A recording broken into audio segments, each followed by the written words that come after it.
आवेश उसे कहते हैं किसी एक अन्य शरीर में किसी भिन्न शरीरों के गुणों का कुछ काल के लिए आवेश हो जाए। प्राय लोक में अगर आवेश आता है तो भूत प्रेत का आता है, भगवान का आवेश तो आता नहीं है।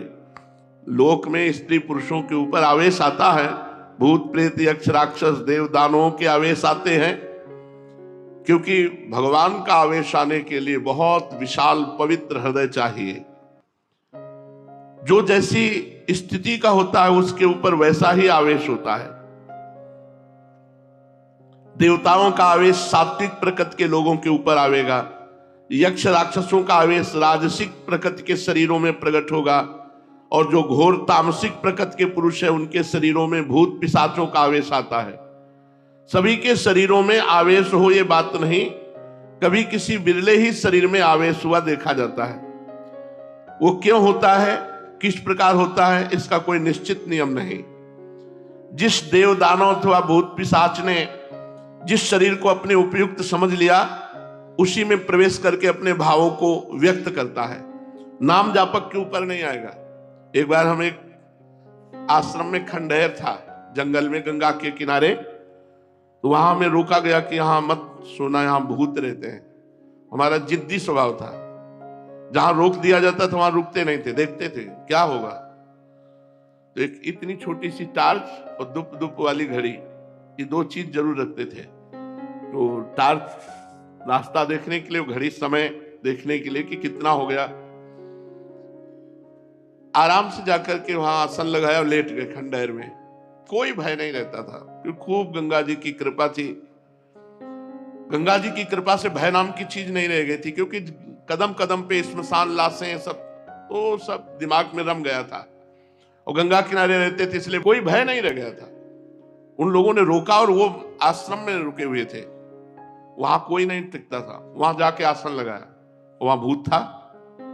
रात्रि के 9 बजे जो ही आसन लगाया और लेटे, भी हमारे ऊपर ऐसे जैसे बहुत वजनदार जांघें जिसकी हो हमारे ऊपर ऐसे चढ़ गया। खूब हम चेतना में, कोई सो नहीं रहे थे, ऐसे हाथ किया तो पीछे से जटाएं उस समय भी थी, उस समय तो और घनीभूत जटाएं थी, तो पीछे से हमारी जटा पकड़ ली। ये सब जागृत में हो रहा था। 9 बजे थे शाम के,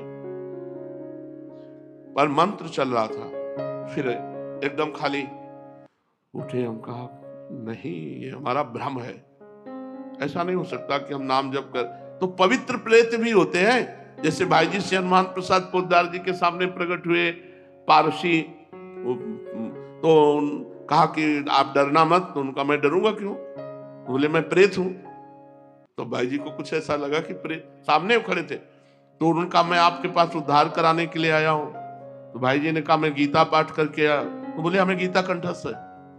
वो प्रेत बोला मुझे गीता कंठस्थ है। तो कुछ प्रेत पवित्र प्रेत होते हैं, जिनसे चूक हो गई प्रेत बनते हैं, तो वो अपवित्र प्रेत तो छू नहीं सकते।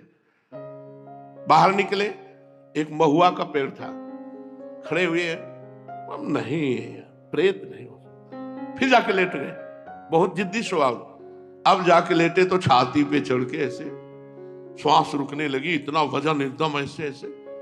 उस समय जो भगवान शिव का मंत्र चल रहा था उसकी रफ्तार बढ़ाई, तुरंत फिर अलग। हम कहा अब दोबारा हिम्मत नहीं करेगी, अपना आसन समेटा और जहां सब लोग लेटे थे वहां गए, तो बोले आ गए। हम कहा वहां प्रेत है, तो बोले बताया तो पहले था आपको। तो हम कहा हमें अनुभव करना था, वहां है वहां है। तो ये जो प्रेत आदि हैं ये कुछ बिगाड़ नहीं सकते यदि भगवान नाम चल रहा है, मंत्र चल रहा है। और भगवत आवेश होता है त्रिगुणातीत हृदय में। प्रेत आदि जैसे अंदर प्रवेश कर जाते हैं तो तमोगुणी रजोगुणी हृदय में, भगवत आवेश होता है त्रिगुणातीत अवस्था में। जिस प्रकार पृथ्वी को दुष्ट क्षत्रियों के अत्याचार से पीड़ित देखकर भगवान परशुराम के शरीर में भगवान का आवेश हुआ, और पृथ्वी को दुष्ट क्षत्रियों से हीन करके शीघ्र ही वो आवेश अदृश्य हो गया। फिर परशुराम जी शुद्ध ऋषि बनकर आज तक भी महेंद्र पर्वत पर बैठकर तपस्या कर रहे हैं। इसी प्रकार आवेशावतार किसी विशेष कार्य की सिद्धि के निमित्त होता है, अधिक दिन तक ठहरता नहीं। द्रौपदी के चीर खींचने पर भगवान का चीरावतार भी हुआ था, पर वो थोड़ी देर के लिए द्रौपदी की लाज